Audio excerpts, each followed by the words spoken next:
I don't think we've been anymore since our last press conference.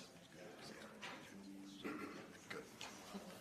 I have to give you a Brady letter now, so good job.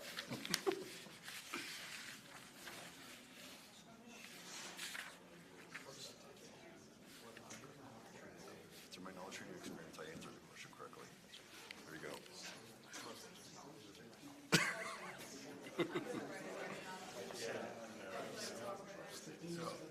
I like it.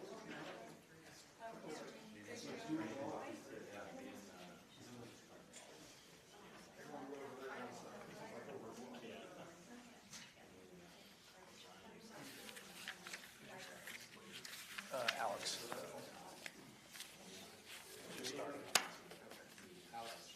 We have good sound.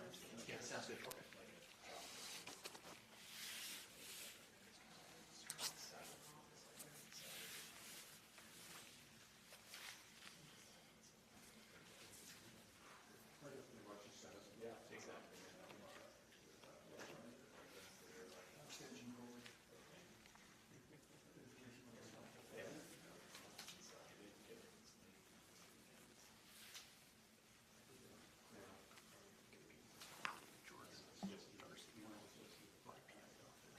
Is that right? Wow.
Most likely George, I think.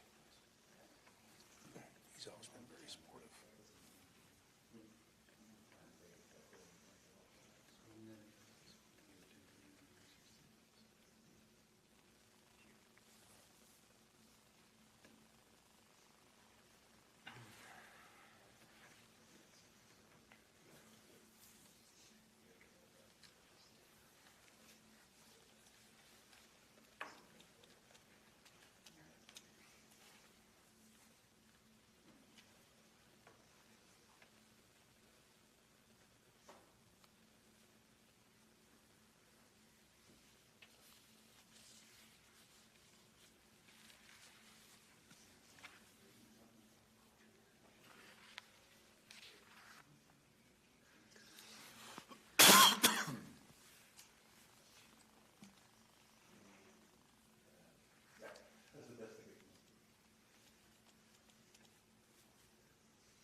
Okay, thank you for your patience. We'll go ahead and get started. A sophisticated group of burglars has been targeting homes around the state. More than 100 homes of Asian business owners have been targeted, with the burglars striking while the victims are at work. Separately, investigators have seen a pattern of so-called dinner-time burglaries of high-value luxury homes that back up to open space, green belts, canals, trails, golf courses, and such. Investigators believe that these may involve multiple South American theft groups. Thank you so much for joining us today for this joint town hall between the Arapahoe County Sheriff's Office, the Douglas County Sheriff's Office, and the 18th Judicial District Attorney's Office. My name is Deborah Takahara. I'm the Public Information Director for the Douglas County Sheriff's Office. We hope to provide you with up-to-date information on these cases and the investigations and tips on how to protect yourselves. I'd like our guests on our panel to introduce themselves. Let's start with you, Sergeant Kahn. My name is Brett Kahn. I'm a sergeant with Arapahoe County Sheriff's Office. I'm currently assigned to investigations, and I oversee the property division. My name's Tyler Brown, and I'm the sheriff of Arapahoe County. Darren Weekly, I'm the sheriff of Douglas County. Good afternoon. I'm Brian Sugioka with the 18th Judicial District Attorneys Office. I'm a prosecutor and the chief of the organized crime unit. All right, I'll start off with my boss, Sergeant Weekly. Wow. Sheriff Weekly. I know, right? And then I'm going to be looking for a new job. Would you fill us in on the latest on the investigations? And I know you were briefed this morning. Bring us up to date on what we're looking at here. I was. So I have to be very cautious that I don't want to give up any information that would tip off the people that we are looking at in this investigation. But what I will tell you is I am very hopeful. I believe that we do have some suspects identified. Our detectives are working diligently to identify these individuals. Many of these cases, and we believe this group has been hitting the Denver metro area way back since like 2018. And then it tapered off and they picked up again at about 2023. And so we are working in a collaborative fashion, and we are working with the municipalities as well to identify these suspects. But what I will tell you from my experience, I am very hopeful the rest will be made. Again, we have detectives that are working very hard. And Sheriff Brown, if I could ask you the same thing from your agency, what is the latest?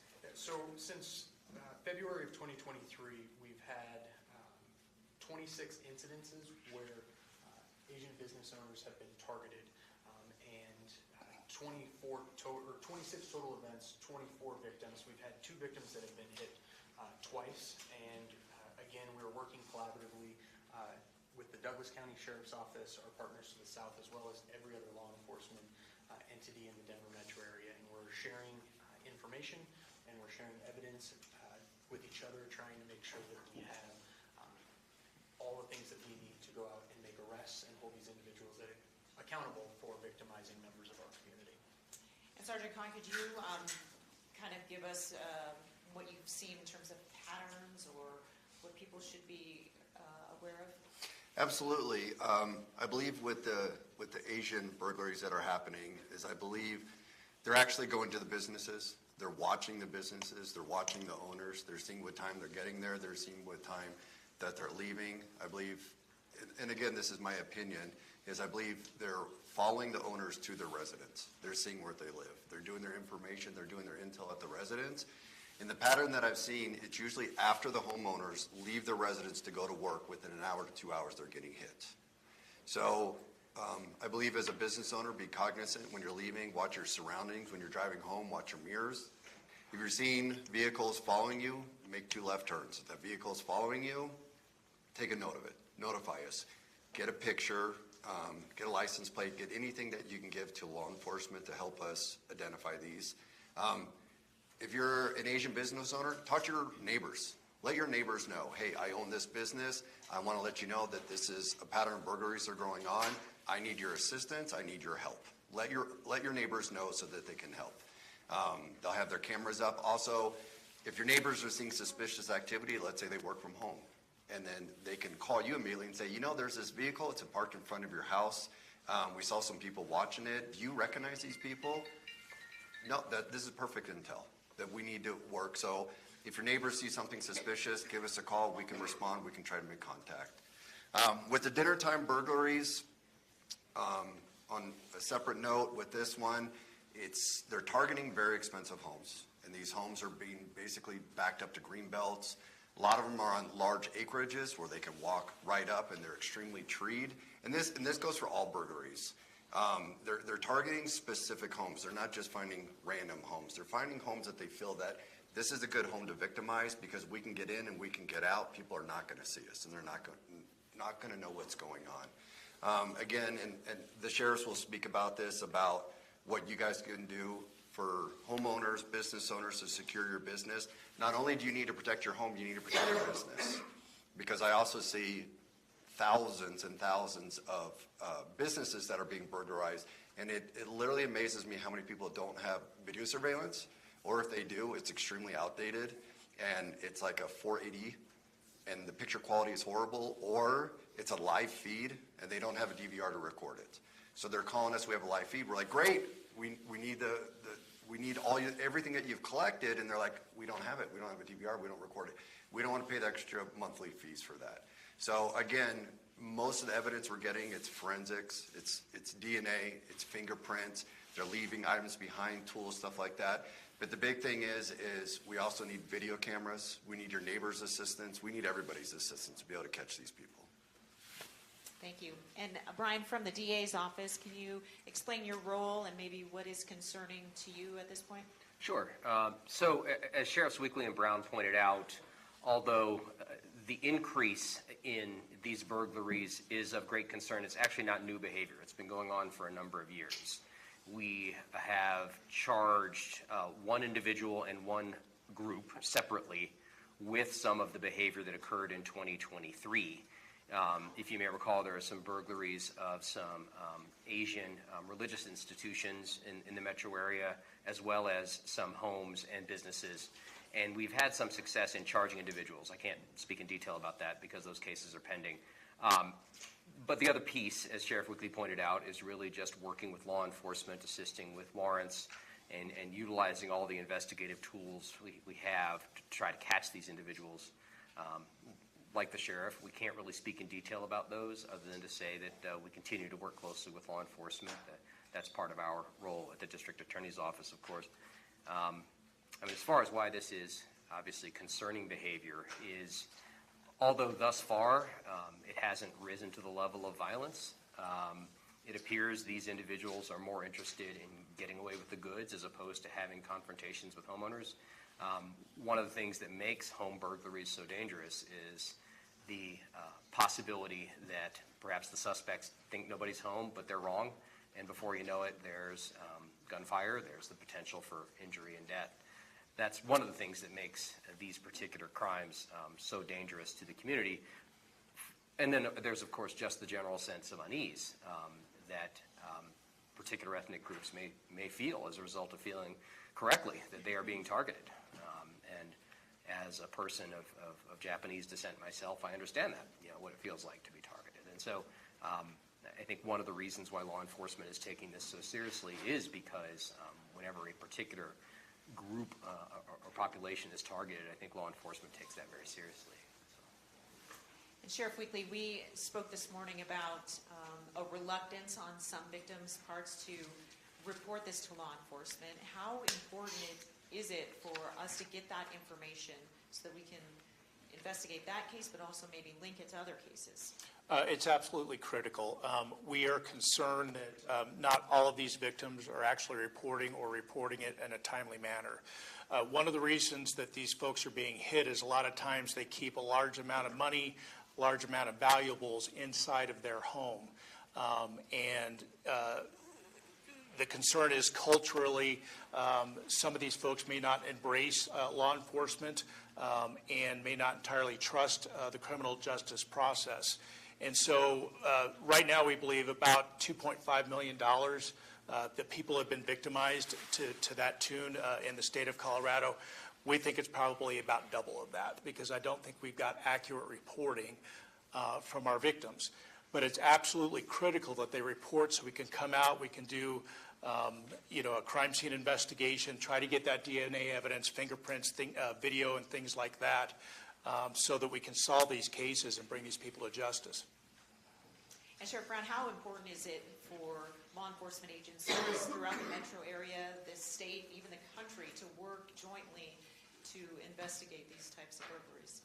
It's imperative that we work collaboratively to solve this. And it's not just law enforcement agencies, it's our community partners that are here in the room as well. I know that we have a lot of representation from around Colorado and the Denver metro area that represent business communities, different religious organizations, and not to be cliche, but it takes a village. It really does. And any information that you feel needs to be shared with law enforcement, share it with us, share it with the business community, share it with your religious groups as well. And I ask those groups make sure that you reinforce to your members that they need to share information with us.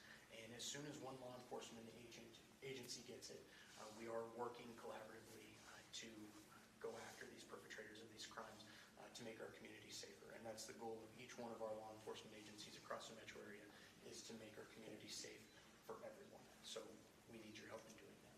Yeah, and speaking of our community partners, we have some here in the audience. We have people on Teams, on YouTube, on Facebook. We would like it to be really interactive with you today. If you have questions, please feel free to share them and ask our panel of experts. Ginger, do you have any? Nothing. I think we can go in front. Yeah, why don't we hear about you? Yeah, my name is Sridhar Talanki, the president of Hindu Swayan Sevak Sangh. Always the junction box is outside of the building, whether the Hindu temple or businesses. So what are the measures here? They just disconnect the box and they go inside. So how you're able to protect the homes? The second question is why they're targeting only the Asian businessmen and the Hindu temples? So I'll jump in on that. And I think they're targeting groups that they have seen some of the things that Sheriff Weekly has talked about. Possibly some distrust in governmental organizations or institutes that we have here in the United States, specifically around banking and keeping large amounts of cash on hand, whether that be for their business or they're just trying to protect that. And so they recognize some cultural differences that different communities have when it comes to holding on to large amounts of money, and they're exploiting that. Second part of your question about donation boxes and how do we work together to protect. Each sheriff's office and law enforcement agency that I know of in the metro area has crime prevention specialists. And so you can reach out to the sheriff's office here in Arapahoe. You can reach out to Douglas County as well and contact our crime prevention specialists, and they will walk through your business with you. They will identify things that you can change, like adding lighting in certain areas, adding cameras not only externally but internally. Something that Sergeant Kahn mentioned is having a DVR recorder, so you're able to capture those images and then share those with law enforcement so we can follow up on those leads and continue to work. We have vast camera systems throughout each of our jurisdictions that share information in real time. So if something occurs in Arapahoe County and a suspect vehicle travels south into Douglas County, let's say, those specific cameras will communicate with each other and then communicate with law enforcement to make sure that we're able to get a stop on those individuals. And there's ways that commercial groups can purchase those cameras as well and share that information. And we have agreements that we can walk through with our crime prevention specialists so we can get that information in real time, which helps us solve crimes and provides great evidentiary value that we can then provide to the District Attorney's Office and their organized crime unit, and then hold those people accountable. Any other questions from the audience here? If I may add on just to what Sheriff Brown said, if that's all right. I want to make sure everyone understands that cooperation with the police isn't just about reporting crimes that have happened. It's about a general awareness, because what we see again and again with not just this particular type of organized crime, but lots of different types, is that it's all about connecting the dots. And just by way of example, hypothetically, if an Asian business owner spots a suspicious vehicle with people involved where perhaps they don't appear to have a reason to be in the area, well, that in itself might not be enough for law enforcement to contact that car.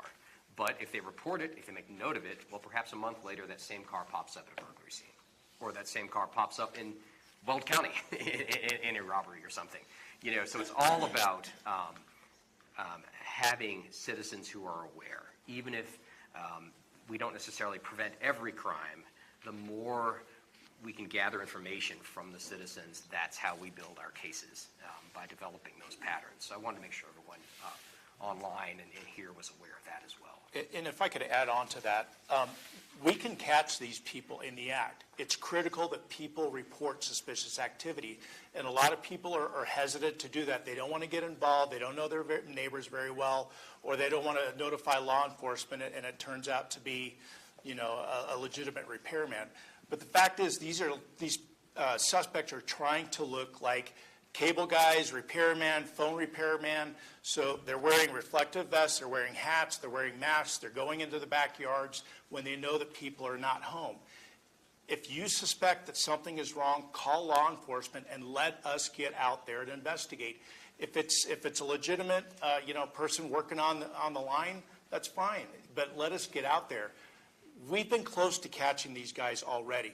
And if we were only there a few minutes before, but people are resistant and reluctant to get involved. You don't even have to give your name. You can give the address and the location of what you're seeing and hang up the phone. We will get out there and we will investigate. But it's critical to have that community involvement for us to catch these guys in the act. Minutes count when these things are happening. One more thing to add on to that.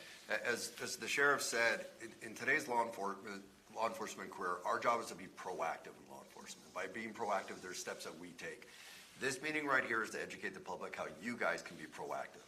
We are teaching the public, this is what we need you to do to be proactive to protect yourselves, not only as a parent, a homeowner, as a business owner. You guys need to be proactive. We're going to educate you how to be proactive.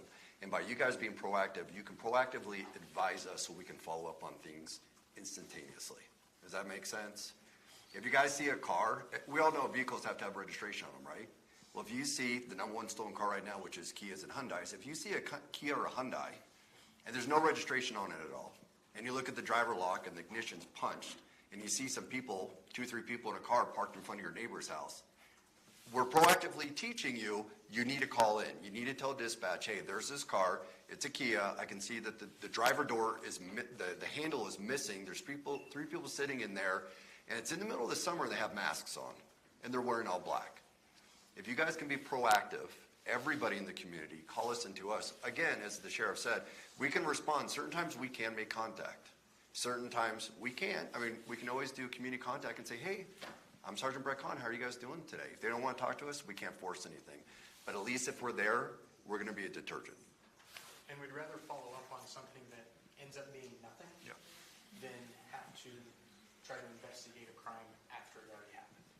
And then, secondly, on a lighter note, if you find a Kia and the door handle's been ripped off and there's people sitting in it and you notice that the ignition is punched, we are taking applications at both law enforcement agencies and you can come and look for us. We would gladly appreciate that. So, Nice recruiting over there. Like it. Ginger, I think you have a question from our team's meeting? Yes, there's a question that's coming in live in regards to the dinner time burglaries. Since so many of the victims' homes back to greenbelts and open spaces, do you have any idea how the bad guys are utilizing the open space?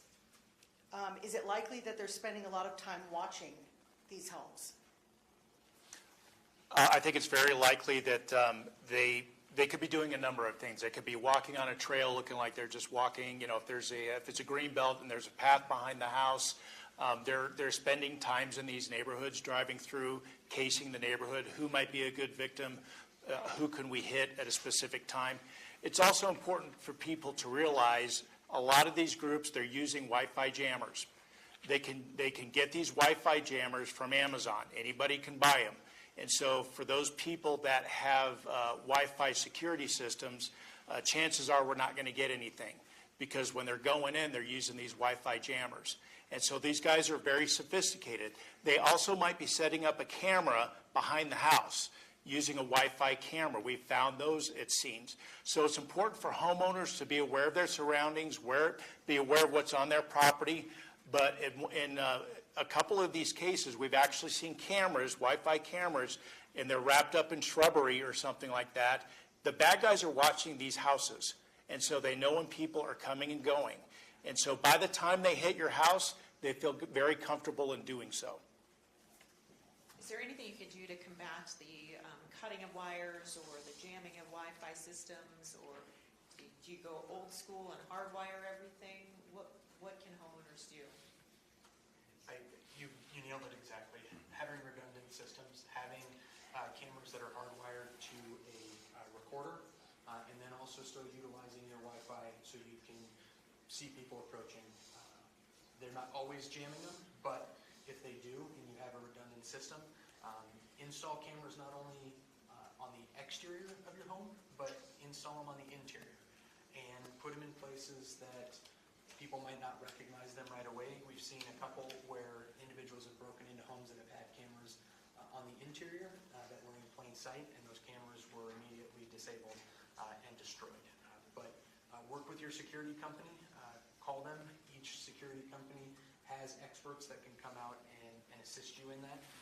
And then exterior lighting. It's important to make sure that the exterior of your home is illuminated. If you have big bushes around the outside of your home, trees, make sure you put some lights on the inside that make your yard bright. Have lights that are on the outside of your home that illuminate around windows. So there's no easy way that somebody can just walk up to the home, disappear in the landscaping, and then enter your home. And so there's a lot of different things, and our crime prevention units can help with that. It's called community policing through environmental design. There's classes that they attend, and they stay up to date on those new and evolving technologies to help homes and businesses continue to be safe and use those natural things that occur in our communities to protect businesses and homes. Are there certain time frames that these people are hitting, aside from when you're at work? Is it, Right. Are there certain time frames or days of the week that are? Yeah, with the Asian burglaries, we're seeing a pattern that I believe, in my opinion, they're watching the home. They're waiting for the homeowner to leave. The minute the homeowner leaves, within a short period of time, they're hitting the home. Because we have a lot of owners that right when they're getting to work, they're being notified their alarm system's going off. I mean, it's in almost all of our reports. With the dinner time burglaries, and again, as the sheriff said, what's the number one time that everybody's home? Everybody goes to school, they go to work, we come and we eat dinner together, right? That's the time that they're targeting those burglaries. So they're intentionally targeting the number one time everybody's supposed to be home. They're doing their surveillance. They're watching their home. They're doing their surveillance. And they're intentionally making sure nobody's home. Now, we've had one case where they did hit the home, and the homeowners were there, and the husband heard it, and he went down, and when he was running down to confront him, they took off. So we have had one case, but unfortunately, the homeowner did not see them. When he was coming down, the suspects heard him and took off, but he did stop them. So they're doing their surveillance, they're watching their homes, they're not just, we're talking on both of these, they're very sophisticated crews that they're spending their time, they're doing their investigations. These aren't people that are walking down the street and just targeting random homes. They really are conducting their surveillance, they're watching their homes, they're building their intel, they're working, and we're not talking one person's hitting a home. We're talking about groups of people that are working together to hit these homes. And Ginger, we have a question here in front. Okay. Or a couple, actually. Do you both have a question? Yeah. Okay. Hi, everybody. This is Yang Mi. I'm with the Asian Roundtable of Colorado. I just wanted to know your thoughts on how can programs like Action Against Hate support your current efforts? Well, I think the fact that by virtue of your organization being here, for example, I fully anticipate the information that's discussed here is likely to be disseminated amongst your membership. And spreading the word about the information we're supplying today is an absolutely crucial part of that. So education generally. Obviously, we all have sort of aspirational goals that perhaps, even offenders might in the long term see the error of their ways. That's aspirational, but in the short term, we at least want to make offenders think twice about targeting certain individuals and certain ethnic groups. And it really comes down to a lot of the practical stuff that these guys have been talking about is you want to make your home an unattractive target. These guys are opportunists. They're not going to target a home if they feel like there's a good chance they're going to get caught. And so it's all about making sure we take practical steps to protect ourselves. But in terms of community organizations, it's really about spreading the word and education from my view. Yeah, I would echo that and just encouraging people to report, if they do become victimized. But the fact of the matter is we're dealing with hardened criminals. And these people don't care. They don't care if they're taking your life savings or your most precious jewelry. They're not losing a wink of sleep about it. And so that's why it's so critical that we get them in custody as soon as possible. And again, I'm very confident. We've pretty much started a task force in the Denver metro area to catch these guys. But also, again, to recognize that other states are being hit by this group as well, and we know this. And so we're working with other states as well, and we may try to involve our federal partners to help put this all together, and we may need their help as well, because these guys know exactly what they're doing. So they're not staying in Colorado. And so they may hit a couple places in Colorado and go to Chicago and to Miami, and other groups may come in and take their place. Before we get to the next question from our audience, we have a question from YouTube. And on that note, Sheriff Weekly, what have you learned from law enforcement in other parts of the U.S. that have experienced residential burglaries as well with this same MO? We know that vehicles that have been used in burglaries in the Denver metro area have been found in other states, to include Illinois, Delaware, and Florida. The same group. So they are moving. And so we just need to be cognizant of that. And again, we're probably going to engage with our federal partners to help put this case together. And when we do make an arrest, we may bring federal charges. Next. That actually was one of my 3 questions. Thank you. I'm Fran Campbell with the Asian Chamber of Commerce, and I've spoken with both sheriff's departments and other safety organizations throughout the Denver metro area. My first question, though, is because it isn't only happening in Douglas and Arapahoe County. You mentioned a task force that includes Denver, Jefferson, Adams. Well, we'll see.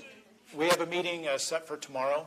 We've invited many stakeholders that have been victimized. We have many throughout the Denver metro area, both county and within the municipalities. So we're all coming to the table to try and compare notes. And we're all chasing the same people. And so we're just trying to put everything together to be work smarter, not harder. And our crime analyst told us this morning that other agencies from outside of Colorado will be involved in that meeting as well. Yes. Because we do work a lot with the Asian community, all of us here. I do know that part of the reason that there is reluctance to come out and say that these things are happening could be because they don't know if there's any services that could help them after the crime. Are there any wraparound services, victims assistance services that are in place for these victims? Yes. Because it isn't just residents, it's also business owners, their businesses are being hit, places of worship are being hit. Yes, and so we do have victims advocates that can provide services to the victims of these crimes, and not only to individuals but businesses and religious establishments as well. And so going back to the original question about groups helping, it's sharing the message of what we're talking about today, but then also just sharing the general message that law enforcement agencies across the metro area and across this country are trusted entities. You can come to us and you can share what happened, and it's judgment-free zone. We really want the information to be able to attack this issue head-on. And so the more that we can have community members share that message, that law enforcement agencies are trusted entities in your community, the better off we're going to be. And so I think that's the message that both of us will ask when we leave here, is that share this with your community members. The information that they provide us is not a waste of time. They're not inconveniencing us at all. Every piece of information that we get, we will compile, we'll use our crime analysts, we'll use our investigators, and we will go after this. And that one little thing that you think might not be part of the investigation could be the last little piece of evidence that we need to close that case and make arrests. So please share that information. And if I could just add to that, I think that even if, for example, we're not able to immediately catch that perpetrator shortly after that happened, to Sheriff Brown's point, that doesn't mean the information from that doesn't add to the data bank that ultimately may allow offenders to be caught. Just by way of example, the case I was mentioning from last year involving some religious institutions that were burglarized, that case wasn't solved for months, but it was solved because of a bunch of little data points that we were able to gather. And when it comes to victim compensation and other services, once a case is filed with the district attorney, there's a whole separate sort of avenue for attempting to assist victims of crime directly once a case is filed with our office as well.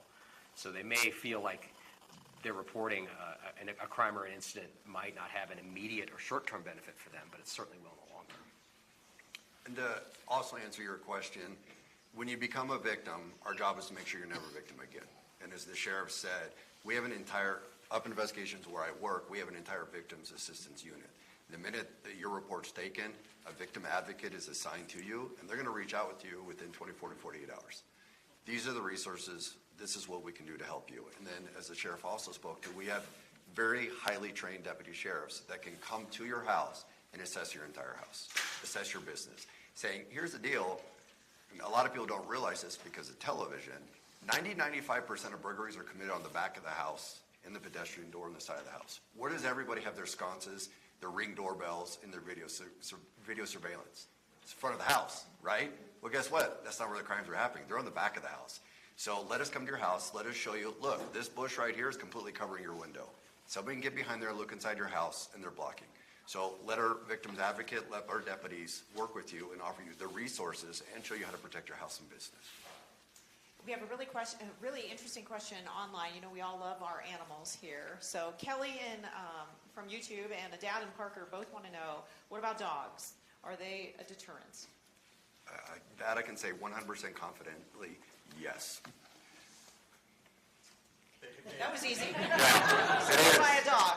I mean, people come to a house, they hear a dog barking in the backyard, inside of the house. It's 100% a deterrent. Even Walmart, 99 cents. Dangerous dog in your backyard. Put that on your fence. I am not joking you. That is a legitimate deterrent. Even if you have a Chihuahua that is 5 pounds barking like crazy, that is a deterrent. People's ankles don't want to get bitten. Have you seen cases where these homeowners have had dogs, or are they mostly petless? Most of them that we have, ironically enough, are petless. Yeah. It really is a pattern of people that do legitimately have aggressive dogs in their home.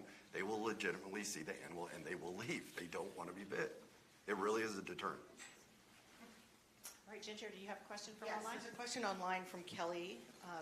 She's asking, do you believe these burglars are part of a South American theft group who enter the U.S. via a tourist visa? And if so, what can citizens do to change the visa program?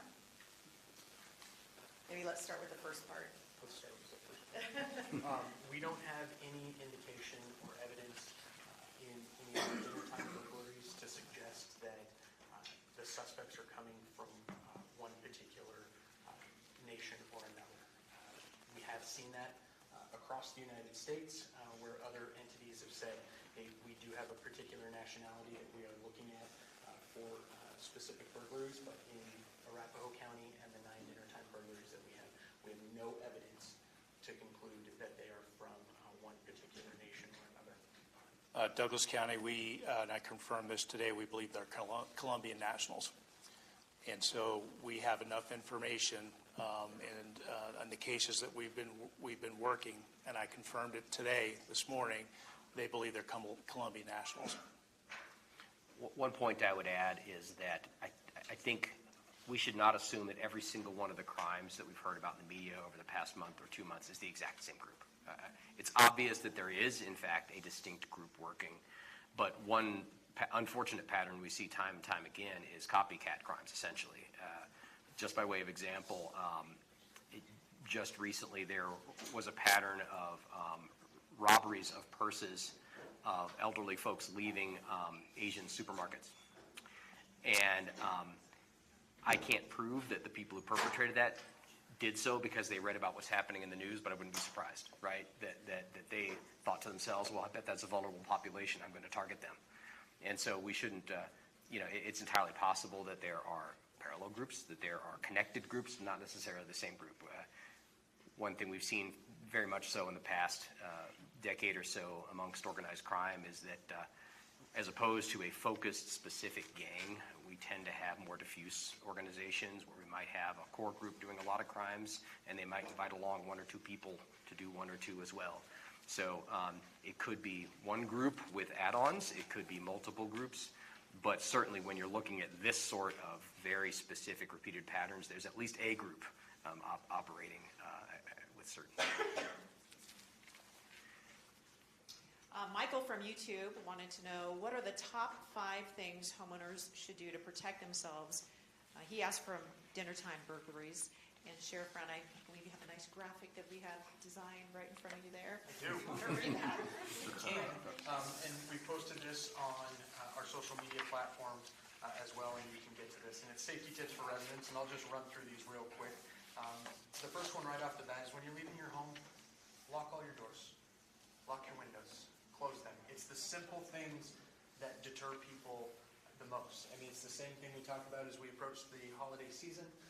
There's a lot of shopping occurring. There's a lot of packages in vehicles. Put them out of sight.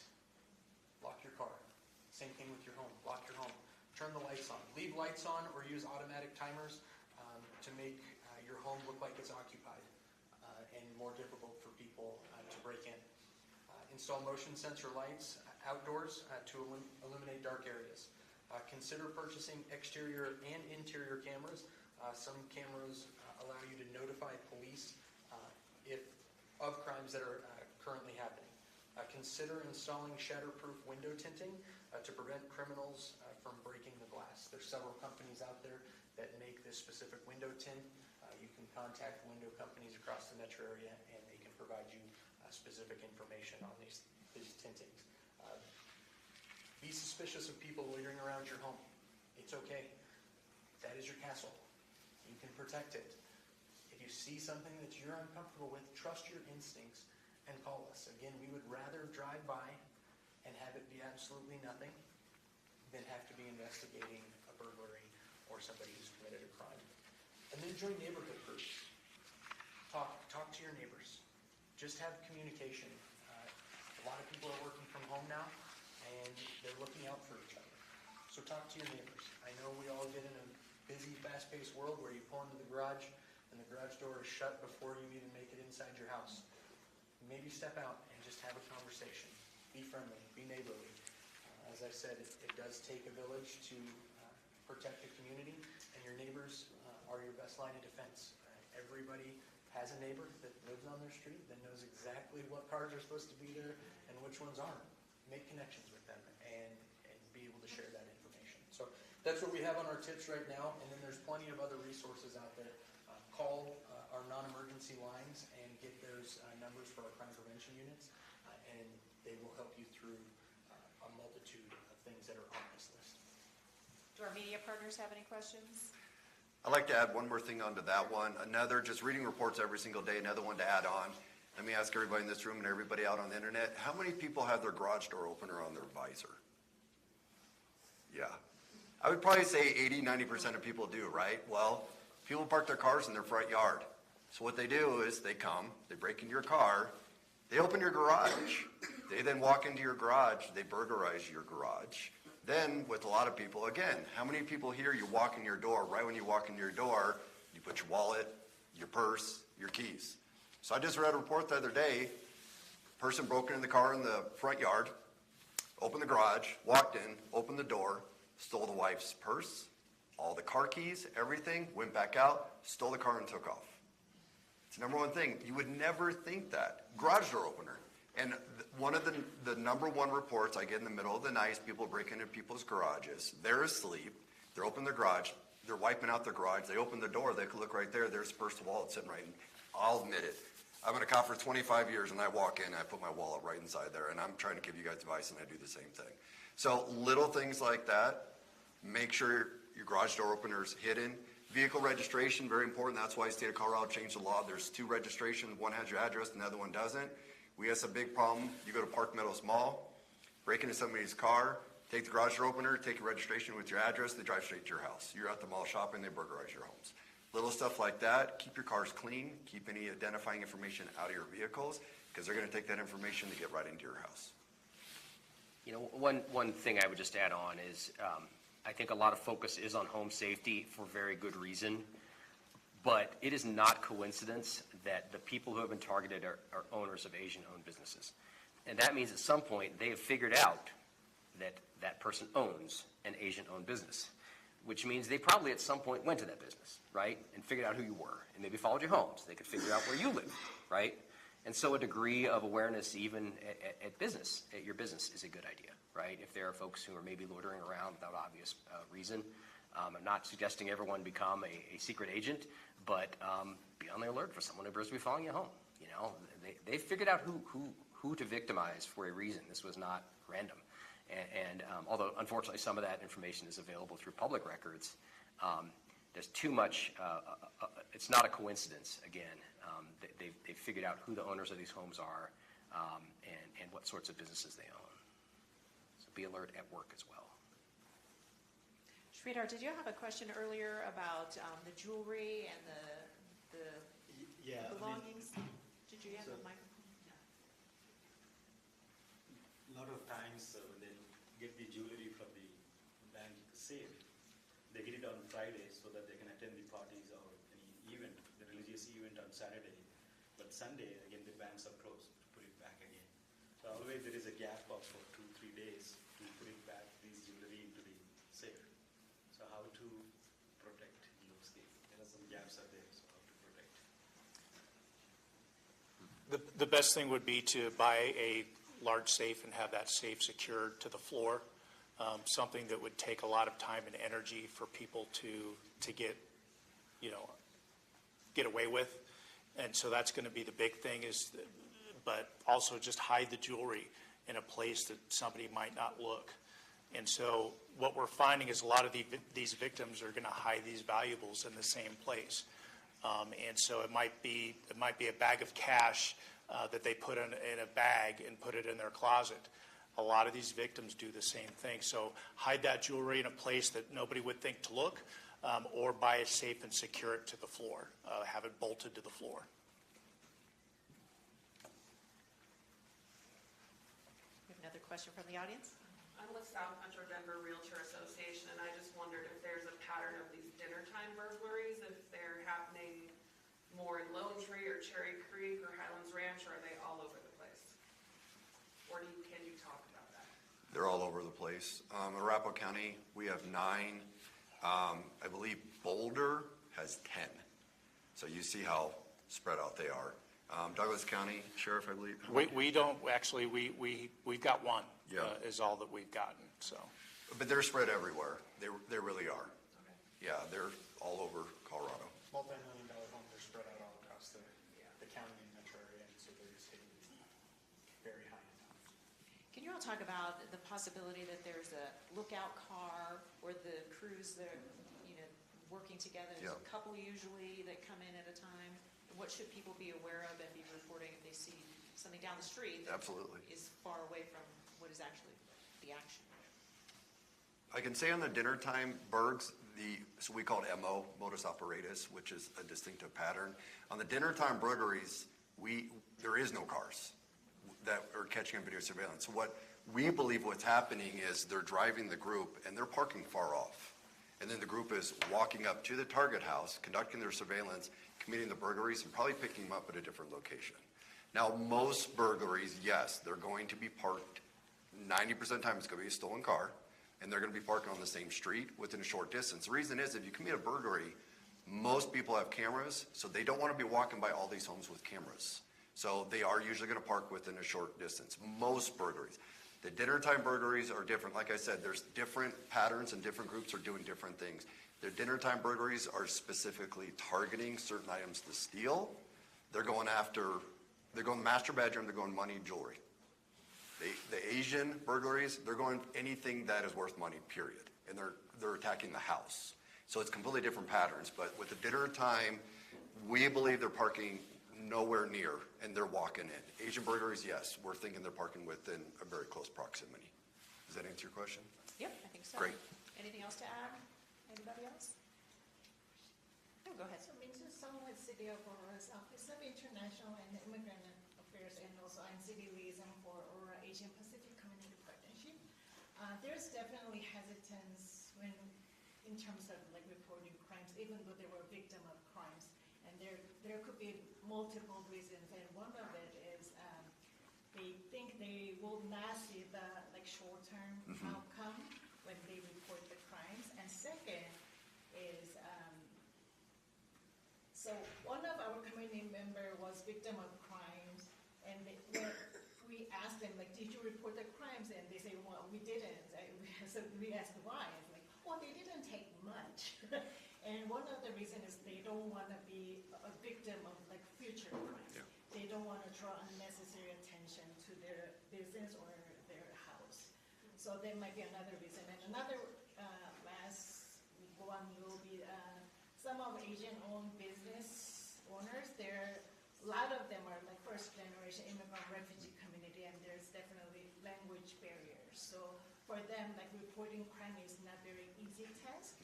So if your agency provide language access or language assistance, please let our community know so they will know that language barrier is not the hindrance to report crime.